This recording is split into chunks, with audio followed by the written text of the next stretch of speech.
ya, salah satu tempat ibadah khusus yang beragama apa itu? Konghucu, ya. Ini adalah kuil atau kelenteng, ya.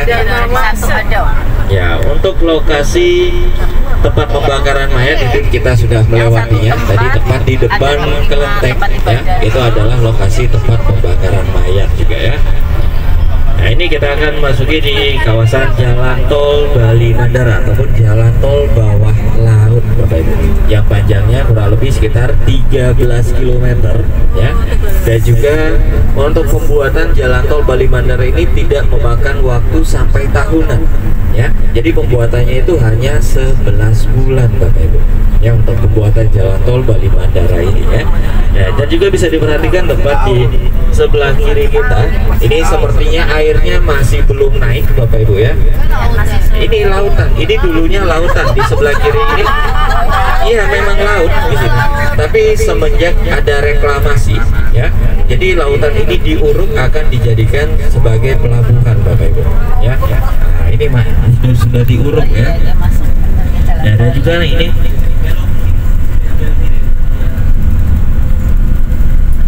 ini akan dijadikan sebagai pelabuhan, ya, untuk sandarnya kapal-kapal pesiar, Bapak Ibu, ya. Nah, ini kita persiapan untuk kameranya, Bapak Ibu. Nah, persiapan, ya. Ini kita akan memasuki di kawasan Jalan Tol Bawah Laut. Lautnya di bawah, kita lewat di atas, ya. Bener kan, Bapak Ibu, ya?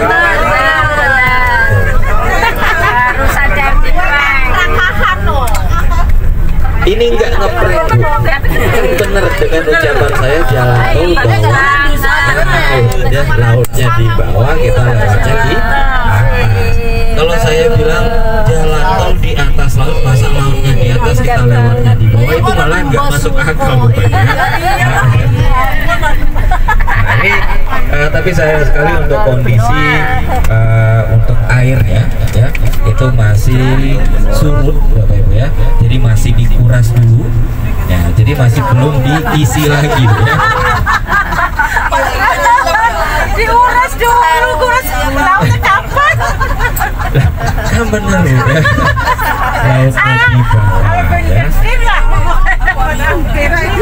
Dikirain kita masuk ke akuarium. Itu, wah, kalau itu sangat luar biasa kalau yang itu, ya. Kalau memang seperti itu, ya.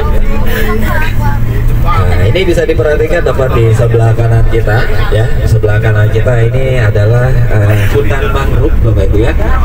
Jadi hutan mangrove di sini rata-rata semua lokasi kawasan Jalan Tol Bali Mandara ini dulunya adalah hutan mangrove, Bapak Ibu, ya. Nah, jadi pada waktu pembuatan Jalan Tol Bali Mandara, jadi hutan mangrove itu dibabat sedikit, ya, untuk pembuatan Jalan Tol Bali Mandara. Nah, dulunya juga tepat di sebelah kiri kita ini lautan semua, iya. Bapak Ibu, ya. Nah, ini kan masih diuruk, ini masih dalam proses pengerjaan, ya. Nah, jadi lautannya itu diuruk dijadikan dataran, Bapak Ibu. Berisi lagi, ya, airnya, ya. Oh, bisa nganggo sumur kayak bor. Nganggo sumur bor. Nah, dan juga di sini barangkali nanti Bapak Ibu bisa melihat salah satu fenomena alam, ya. Jadi banyak sekali fenomena alam, yaitu banyak burung raksasa yang berterbangan, ya, untuk di jalan tol, ya.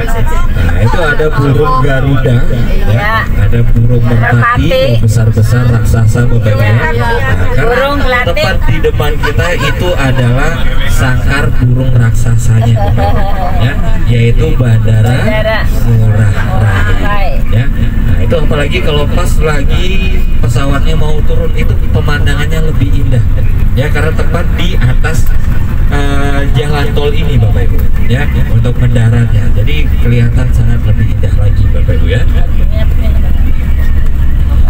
Nah, ini tepat di sebelah kanan kita. Nah, di sebelah kanan kita ini adalah lokasi bandaranya, Bapak Ibu, ya. Nah, itu adalah Bandara Ngurah Rai, ya, Bandara Ngurah Rai. Itu merupakan salah satu bandara internasional, ya, bahkan satu-satunya bandara internasional yang ada di Pulau Bali, Bapak Ibu, ya. Ya, jadi untuk pembuatan jalan tol Bali Mandara ini itu hanya memakan waktu 11 bulan dan juga para pekerjanya itu mereka mengerjakan 24 jam setiap hari Bapak Ibu ya. Karena pada waktu itu memang dikejar untuk berbarengan ya dengan pembukaan ASEAN di kawasan Nusa Dua. Jadi pada waktu pembukaan ASEAN untuk jalan tol ini harus sudah siap digunakan Bapak Ibu ya. Karena banyak sekali para petinggi dari seluruh dunia yang akan melintasi jalan tol Bali Mandara ini. Nah, jadi pada waktu pengerjaan jalan tol Bali Mandara itu banyak sekali memakan korban ya. Bahkan setiap hari itu bahkan bisa sampai ratusan bahkan ribuan ya yang menjadi korban. Itu adalah ikan-ikan kecil ya, yang jadi korban Bapak ya. Karena di sini kan banyak terumbu karang ya, banyak terumbu karang ataupun di rumah-rumah ikan Bapak Ibu ya. Itu yang dijadikan korbannya Bapak Ibu ya. Dijadikan tumbal ya. Daripada tumbal manusia lebih penting tumbal ikan-ikannya Pak ya. Jadi kan masih bisa beranak pinak untuk ikan-ikannya ya. Dan juga bisa diperhatikan tepat di depan sebelah kanan kita ya. Itu kelihatan di depan sebelah kanan Bapak Ibu bisa diperhatikan ya. Kelihatan apa di sana? Ada bangunan tertinggi ya. Nah, itu adalah GWK Bapak Ibu ya, patung GWK yang merupakan kalau ke sana kita tidak Ibu, karena untuk proses ke sana ya itu lumayan ribet ya. Nah, lumayan ribet. Jadi kita harus masukkan proposal dulu karena untuk di GWK ini kan merupakan salah satu cagar budaya ya, sebagai cagar budaya untuk di Pulau Bali. Bahkan pengerjaannya itu memakan waktu 20 tahun Bapak Ibu ya. Jadi pengerjaannya nah itu dikerjakan oleh seniman kita ya yang berasal dari Kabupaten Gianyar. Bahkan beliau menetap di Kota Bandung, yaitu di Jawa Barat ya. Jadi beliau menetap di Jawa Barat. Jadi pengerjaan pembuatan patung GWK ini dikerjakan di Jawa Barat Bapak Ibu ya. Nah, itu dirakit dulu di Jawa Barat. Setelah selesai itu dibongkar kemudian dikirim ke Pulau Bali ya. Jadi materialnya jadi seperti besi-besinya ya. Itu dikirim dari Kota Bandung Bapak Ibu. Kemudian dirakitlah di kawasan Pulau Bali lagi. Ini tepatnya di tahun 2018 itu diresmikan oleh Bapak Presiden kita, yaitu Bapak Presiden Jokowi ya. Itu tepat di tahun 2018. 2012 itu masih bagian tangan ya, badan, kepala burungnya ya. Tapi kalau untuk itunya masih ada Bapak Ibu ya, itu masih ada. Jadi ini dibikin baru lagi. Jadi untuk yang bagian-bagian tersebut itu masih tetap utuh di lokasi yang sama ya. Nah, tapi kalau yang ini dibikin baru ya. Ini merupakan patung tertinggi nomor 3 di seluruh Asia Bapak Ibu ya.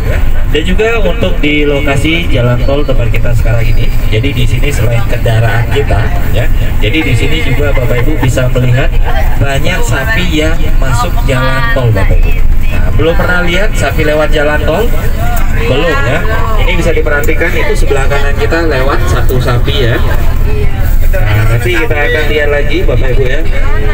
Nah, ini di depan sebelah kanan ini ada 2 ekor sapi. Nah, itu ya. Itu adalah sapida motor yang bisa lewat jalan tol. Sapida motor ya. Ya, sapida motor. Pokoknya kalau di tempat Bapak Ibu untuk jalan tolnya boleh nggak sapida motor lewat? Nggak boleh ya, bahkan nggak ada ya, nggak ada ya. Nah, tapi kalau di Bali sapida motor itu bisa lewat jalan tol ya, bahkan itu sudah ada jalannya sendiri Bapak Ibu ya. Itulah hebatnya beli. Nah, ini kita sudah memasuki ya, lokasi yang paling elit Bapak Ibu di kawasan Pulau Bali ya. Nah, ini adalah Nusa Dua Bali ya. Nah, ini ya Nusa Dua Bali ini Bapak Ibu ya. Nah, jadi di Nusa Dua Bali ini biasa digunakan untuk tempat pertemuan para petinggi dari seluruh dunia. Ya, jadi seperti acara G20 kemarin, tepatnya di tahun 2022 ya, di tanggal 12 ya, di tanggal 12 November itu sampai tanggal 17 November. Itu dilaksanakan di lokasi tempat kita sekarang ini, Bapak Ibu. Ya. Jadi untuk masyarakat di sini pada waktu itu di lockdown, Bapak Ibu. Ya. Tahu di lockdown, Bapak Ibu? Nah, jadi masyarakat di sini tidak diizinkan untuk beraktivitas, yaitu seperti jualan, ya. Kan banyak yang jualan, Bapak Ibu ya, jualan atau buka bengkel ya. Nah, ada juga yang lainnya. Jadi untuk para pekerja juga kalau memang masyarakat di sini itu mau kerja pergi berangkat bekerja, ya, itu sudah disediakan kendaraan, Bapak Ibu. Ya, sudah disediakan kendaraan seperti bis, ya, bis-bis yang metro ya. Nah, itu untuk menuju ke lokasi tempat mereka bekerja. Ya, tapi ya.